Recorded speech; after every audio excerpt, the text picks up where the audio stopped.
Russian President Vladimir Putin's actions of the past few years have led some to suggest he may be trying to reinstate the former Soviet Union. So how exactly did the Soviet Union rise to power?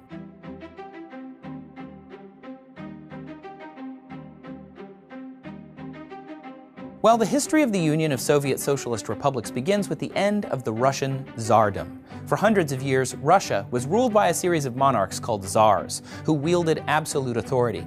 But in the early 20th century, Russia suffered a series of demoralizing military defeats, both in the Russo-Japanese War and during World War I. These failures were coupled with brutality from Tsar Nicholas II. The state of affairs eventually prompted a revolt from revolutionary groups who rejected rule by elites, instead encouraging rule by the working class. The most notable of these were the Bolsheviks, led by Vladimir Lenin. In 1917, two back-to-back revolutions first ousted the Tsar, then replaced the interim government with local groups of workers, known as Soviets. The following year, the Tsar and his entire family were summarily executed. Shortly thereafter, a civil war between loyalists, known as the Whites, and revolutionaries, called the Reds, broke out. The Reds won and unified under the communist ideology, creating the first socialist state, the Union of Soviet Socialist Republics, in 1922. Vladimir Lenin was instituted as the leader of the state, and the Bolsheviks were renamed the Communist Party.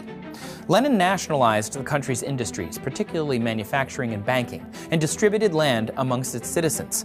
Those who opposed him were either executed or imprisoned in concentration camps in a campaign known as the Red Terror. Although Lenin died just 2 years after the formation of the USSR, his cult of personality was used throughout its history to promote a political ideology known as Marxism-Leninism, a derivation of communism. After Lenin's death, another revolutionary Bolshevik, Joseph Stalin, gained power despite serious opposition from Lenin in his final years.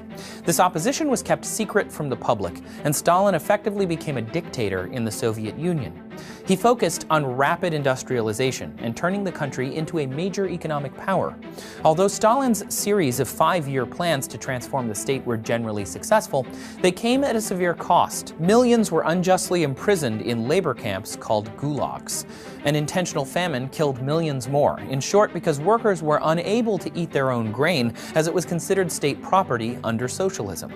In the 1930s, Stalin implemented a campaign known as the Great Purge to execute or exile anyone who was a potential threat to communism, including intellectuals and politicians. As the ruler during World War II, Stalin made a peace pact with Nazi Germany. When Germany broke the pact and attempted to invade in 1941, Stalin sent millions of citizens to their deaths to defend the country, successfully pushing back the siege. In the aftermath of World War II, Stalin's regime funded communist uprisings in other countries, creating conditions for the Cold War against the Western and capitalist United States. Stalin died in 1953, and at the time was revered as a nationalist hero who'd fought back the Nazis and brought Russia into the industrial age, which is considered by some the peak of the USSR's power.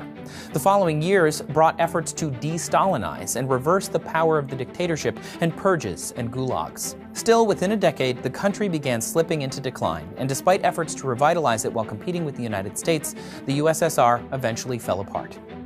We can't do episodes like this without our sponsors, and this episode is brought to you by Domain.com. If you're an entrepreneur, innovator, or building a small business, Domain.com is the place to go when that next great idea hits you. Get 20% off Domain.com's already affordable domain names and web hosting when you use the coupon code SEEKER at checkout. When you think domain names, think Domain.com. During the onset of the Cold War, the Soviet Union was an economic and political superpower rivaled only by the United States. So what led to its eventual decline? Find out in the second part of the series, The Fall of the Soviet Union.